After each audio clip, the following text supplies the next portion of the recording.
name is Joselyn McNeill. The family history, well, my mother was a McDonald who came over from PEI when she was 18. She worked for her aunt in Fredericton, and that is where she met my dad. He was driving cab, and he was a single dad, raising 2 daughters and a little boy on his own. The little boy was 3, and the other girl, Leola, was 6 or 7, and Rita was 10 or 11 at the time.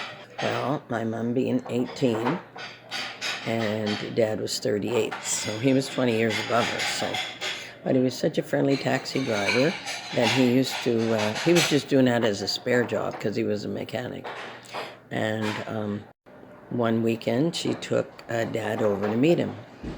She said, "Papa, this man says he'd love to marry me, and that he thinks the world of me, but he has 3 children, and he was married before, and I want to have your opinion on it. He wants to ask you if he could marry me." And she said, "What do you think about that? There's a big age difference." And he said, "Darling, I'd rather you be an older man's darling than a younger man's fool." So that's where it all began with Harry and Cecilia.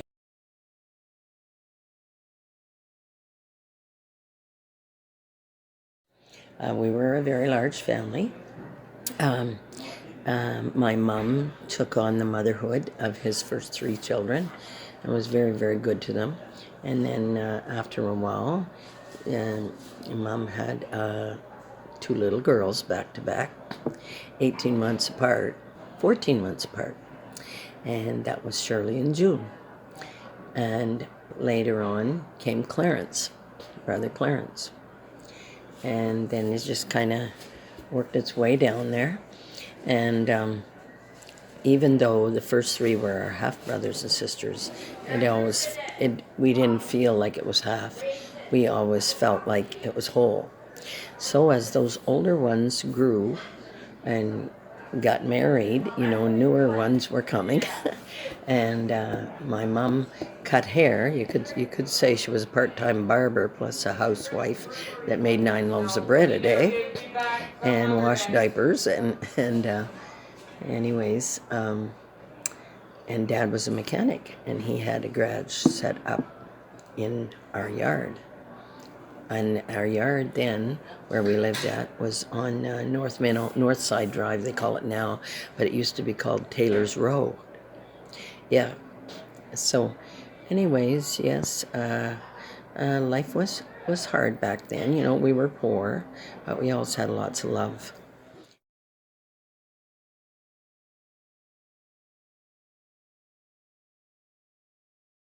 And how music is the next question came into our siblings. Well, it all began with Clarence. Clarence and his friends, the Vautours, the Robishaws, they all, Fidel Robishaw, they all hung around together, chummed around together, and Clarence liked working on old cars too, as well as Dad. Hi, I'm Clarence McNeill, and I'd like to dedicate this song to all the Hall of Famers in Minto.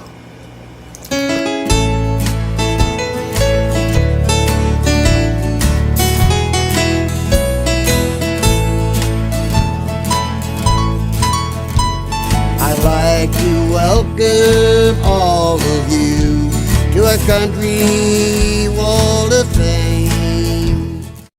They all, Fidel Robishaw, they all hung around together, chummed around together, and Clarence liked working on old cars too, as well as Dad. And Clarence stuck pretty close to Dad. Anyways, so growing up, Clarence got an old guitar, and he brought it to the house, and he started singing and playing guitar. He self-taught, and a bunch of his other friends came, and the music just continued on. Everybody just kept, rolling. Weekends there was music and good homemade bread. Everybody knew my mom was making good homemade bread, and especially her biscuits. And she'd make what you call a poor man's stew. A poor man's stew was just potatoes and made like a scallop, and that's all salt and pepper and throw an onion in. And then later on, we got to have carrots in it. It would be, the other meal was macaroni and tomato juice. And I don't remember my mom ever sitting down at the table with us. She always stood up and watched who needed another piece of bread or who needed this or that, and the rest of us sat down with Dad.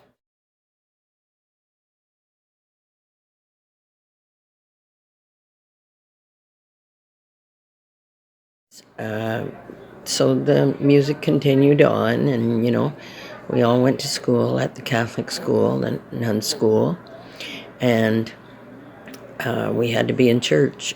Everybody rated. We took up probably 2 seats in the church, the younger ones. The last, as they get married off, the older ones, there was still always between 7 and 10 there, right? And I remember going down to Alex Pond, and we would all go down to the lake and spend the whole afternoon if Dad didn't have any cars to work on. So at this school that we were going to, what inspired me, my sister joined the choir, my sister Lorraine, with the nuns. And there's a big age difference between me and my sister. She was at North Middle School already, which is a junior high on Northside Drive. Anyway, she was in that school, and I was still in the nun school, which was grade 1 to 6, with my other 4 brothers. And the nuns there did skits and plays, and I also joined the choir at 8. And come grade 5 and 6, I started doing acting with the nuns as well.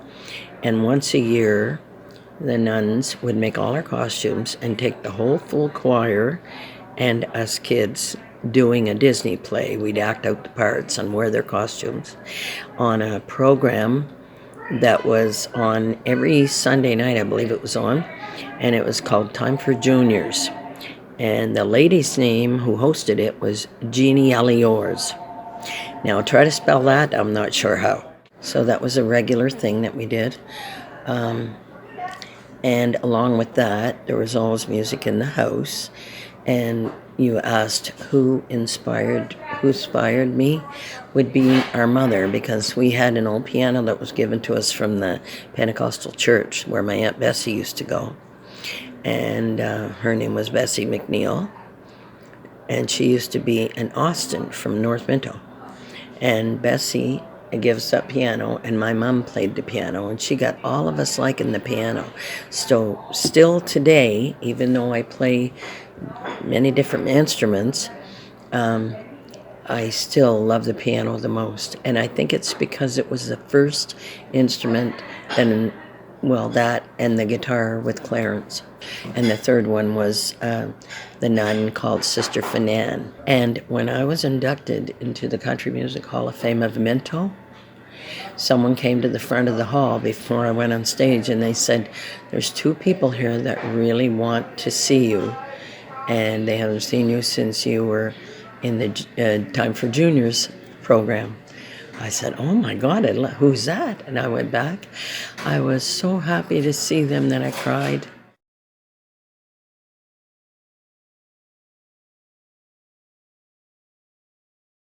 High school, my brothers, that was closer in my age, like David and Vernon, they had moved away with the Noah's Ark band. David had first began music at 11 years old. He was playing guitar. Well, I think he was playing at 9, but 11 he was playing in the old dance hall on the North Side Drive again, called the Castle Loma. And that dance hall was run by Evelyn and Morris Vandenborre. And so David started playing there, and he was inspired by a man called Freddie Fulton from the Slope. Yep. God rest his soul. And after he got older, he was in several different bands as well. One was called Mother's Love. One was called The Other Half. He played music with different people like John Rosengreen, Jimmy DiPolo, Paul Dujon, Eddie Richard, and our brother Vernon and David were very close, and they played several bands together. But when they moved out west, I happened to be in grade 10 at the time at high school. My mom and dad really pushed for me to graduate, because out of all the 18 kids, there's none that stayed in school and graduated. So I kind of had to do it for them all. It was funny, but I didn't mind, because things change over the years, and school then was much easier than it was for the other ones that were older, right? To keep things rolling, I stayed in school. But in grade 10, I got bored after my brothers moved out west to play music, because it was so lonely after having so many in the house and then nobody there but mom and dad. So I just quit studying and quit giving it all in school. So I wanted to go for a season out to play with the band out west. So I left in April 1st, April Fool's Day. Can you believe it? And anyways, so I did that, and I played from April till August. I was partying too much out there, so my mom said, when you boys come home to play at the arena in August, you bring her with you. So they did, and my dad went to see Bob Farron, who was the principal at the time, and he said, will you please put her in grade 11? And he said, Harry, I can't. He said, she didn't even study. Her average was 35. And he said, well, she'll study this time. You try her until Christmas. He said, or the toe of my boot will go, you know where it'll go. So Bob Farron gave me a go at it. Turns out that I met an old friend here, which was Johnny Morrell, my daughter's father. So we started dating. So I stayed in school, and he said, you know what, you should really stay in Minto. And I said, you think? And he said, yes. He said, start studying, he said. And so he helped inspire me to stay in school too. So anyway, thanks to my father, I did go back to school, and at Christmas my average was 84. And when I graduated the following year, it was my whole family came home for my graduation. One whole side of the high school gym was all McNeills and their spouses. And my brother's band, Noah's Ark, happened to be home, so they got them to play for my grad dance. And I got to sing at my own graduation dance.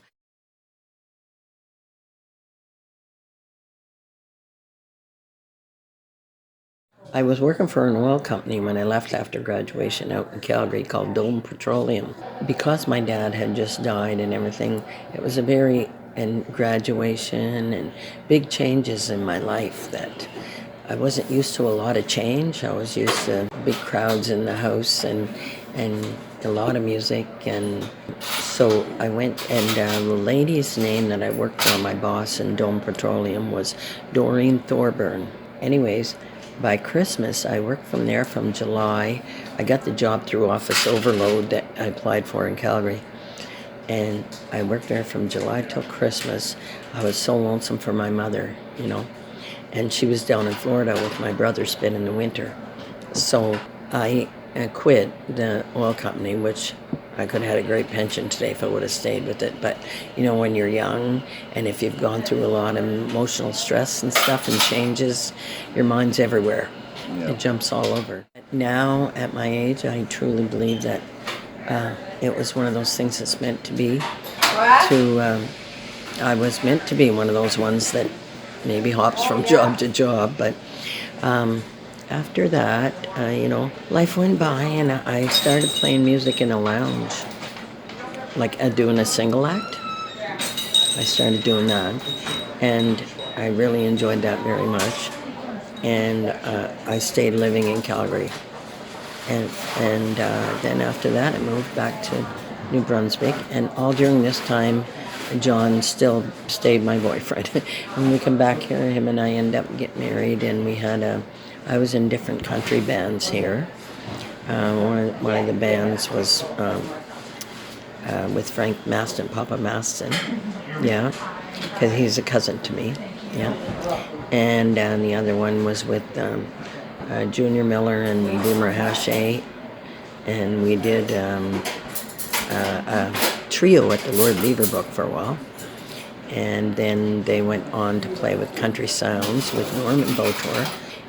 Did some work with David's band, Ben Cunningham, Paul Dujon as well.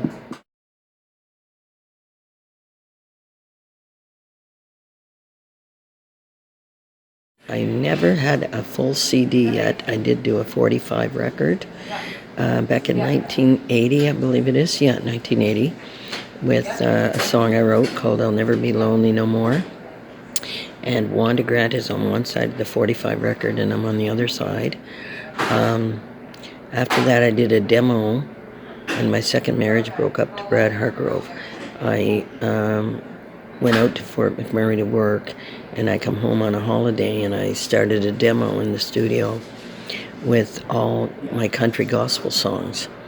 And I took 6 kids to come in on that demo with me, and that is a song that I still have plans to do a video with, and it's called Jesus by Our Side. And it's all about special needs kids. One verse is about a kid that's blind. The other one's about one that can't walk. The other one is about a child that never ever could walk or talk. The other verse is about a kid that is a healthy little girl living in this big old world.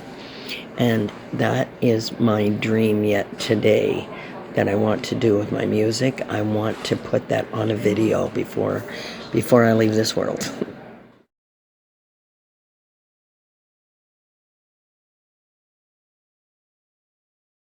Yes, my achievements, well, I got into the Minto Country Music Hall of Fame. I've received the Queen's Medal, Jubilee Medal. I've received a medal for songwriting. In 1987, I was Country Music Queen for the Maritimes, and also I went to represent the province of New Brunswick myself and Flo Durrell, and we're both in the New Brunswick Hall of Fame now. We represent the province of New Brunswick in the Canada Music Awards in 1987, and that was held in Moncton that year. Every year is a different place where they hold it.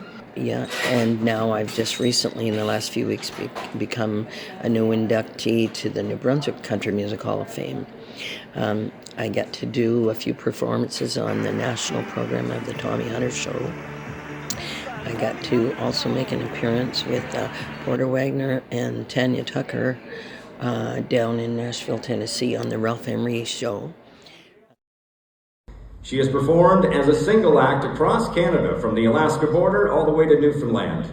Joselyn's appearances include the Tommy Hunter Show, the Fredericton Playhouse, the Pure Country Show, Rogers TV, and many, many more appearances. Joselyn plays many instruments and has played rhythm guitar for New Brunswick artists such as Dave McNeill, Joey Knight, and her sister Lorraine's band, Hooked on Country. Joselyn, her daughter Jolene, and sister Lorraine have planned a new trio called Female Legends, performing original songs and using Joselyn's multi-instrumentalist skills. Joselyn is very thankful to her mother, her brothers and sisters, daughter Jolene, sister Fernand, Ardith Armstrong, and Jerry Thibodeau for their inspiration and believing in her. Ladies and gentlemen, welcome into the 2024 New Brunswick Country Music Hall of Fame, Joselyn McNeill!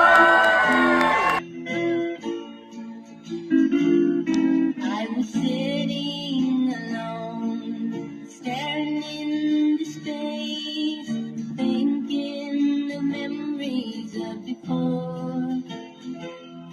Thought if I only had some way to spend my time, then I'd never be lonely no more. The mailman is passing, but there's no mail for me. And someone is waiting for someone I see, but not for me. If I only